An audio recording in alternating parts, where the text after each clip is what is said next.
Martha's Vineyard. We travel.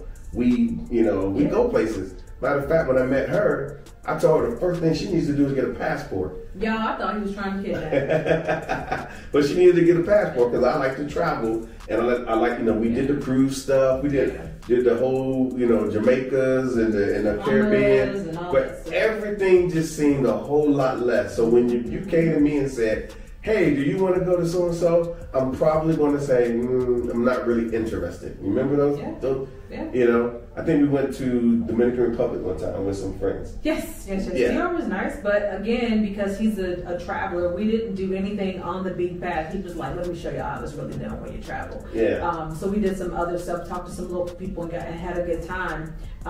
But he was adamant about me traveling. And because I come from a place where that's not something that we really do per se, we just go see family other places.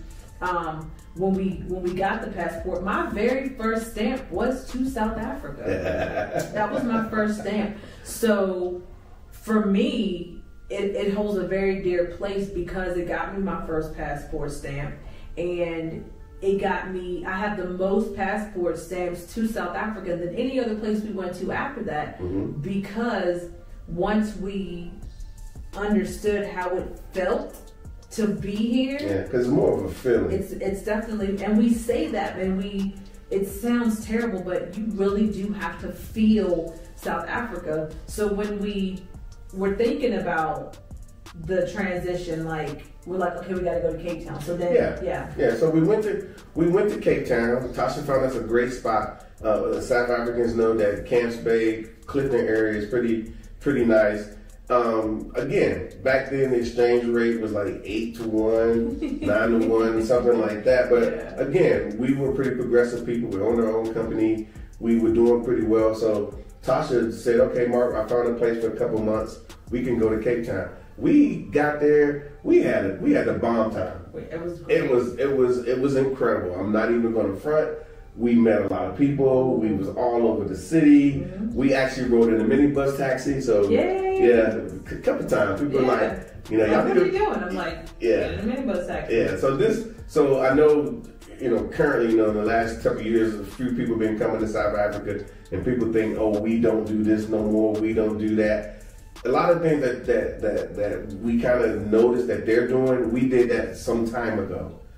Years and years ago. Yeah. So they're discovering the Woolworths and all this stuff, and years and years ago we've done that. So so when we say there's levels to this thing, it goes beyond that. Eventually it won't be so enamoring to go to certain things. Right. It's nice to go to. It'll just be your normal. It's your normal, and that's where we are today. Yeah. And that's why we're always looking for something, something a little bit upmarket.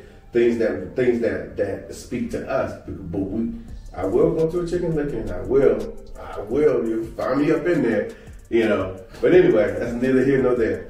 But we got down there and we had the most amazing time, and we learned more about South Africa. We spent a lot of time in Guguletu. We did. Remember, every week we used to go to Mzoli's every week and whatnot. It was bumping. Yeah, it's not there anymore, but those that understand, they know.